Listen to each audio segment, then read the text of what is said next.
Many of us know what Steve Jobs achieved through Apple and his visionary products that changed the world completely.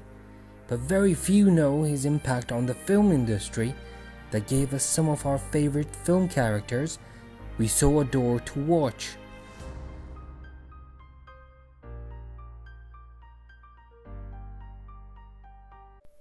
Think different.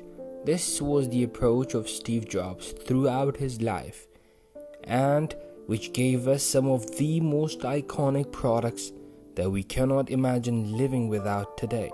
Despite all the success that he had, at the end of the day, he was also a human and had his failures too. But even behind those failures, there were wonders that he did. After the failure of Project Lisa and lack of sales from the expensive Macintosh project, Steve's grip on Apple boardroom got weakened. He blamed then CEO John Sculley for the downfall of Apple, and in an attempt to get back the control of Apple, Steve attempted a coup d'etat against Sculley. However, in his attempt, Jobs failed and instead lost all the favor in the boardroom. And so on the 17th of September 1985, Jobs resigned from Apple Computers. After Jobs left Apple in 1985, he founded Next Computers, in hope to influence the education industry. A year later, he met George Lucas, owner of Lucasfilms, who at the time put his company's computer graphic division, then called Pixar, for sale. Jobs invested $10 million to become the majority stakeholder in Pixar. Newly independent Pixar was run by its co-founders Edwin Catmull, L.V. Ray Smith, and John Lasseter. It was there that Steve met a young animator named John Lasseter, a graduate from California Institute of Art and at the time an ex-employee at Walt Disney. At their first meeting, John had to pitch a short film, Tin Toy, to his new boss. Now here comes the magic of Steve Jobs, that despite not being a software or a hardware engineer himself, still managed to make Apple one of the greatest tech companies ever exist. And that was his belief in the power of technology and the power of his vision for the future.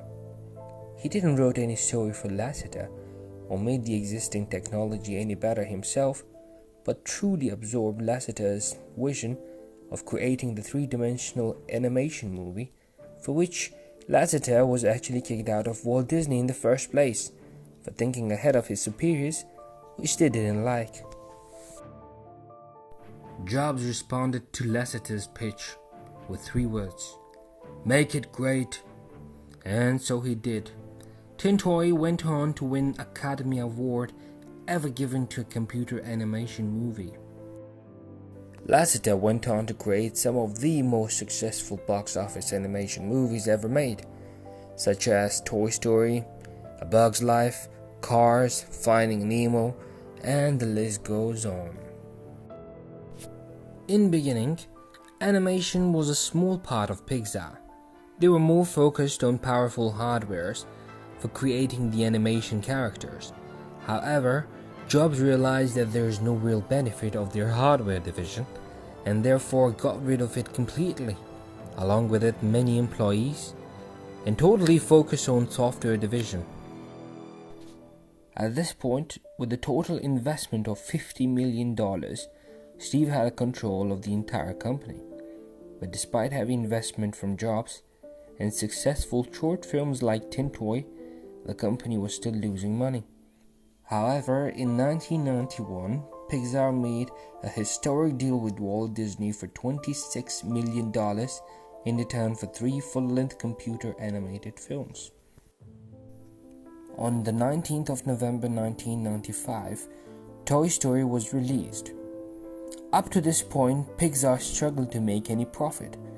This was a win-or-lose situation for Pixar, as they couldn't continue with any further losses. However, luck was with Pixar, and Toy Story became a huge box office success, generating over $373 million in gross revenue worldwide. Following the success of Toy Story, Pixar held its initial public offering on the 29th of November 1995. On its first hour, the stock went from $22 per share all the way to $49.50, closing the day at $39. With the float of 6.9 million shares, made it the biggest IPO of the year, and in return gave Jobs the status of billionaire. Now you may ask, was Jobs' contribution to the success of Pixar just make it great? Well, despite those three words which made a great influence on Lasseter's work that he did at Pixar, he did much more than that.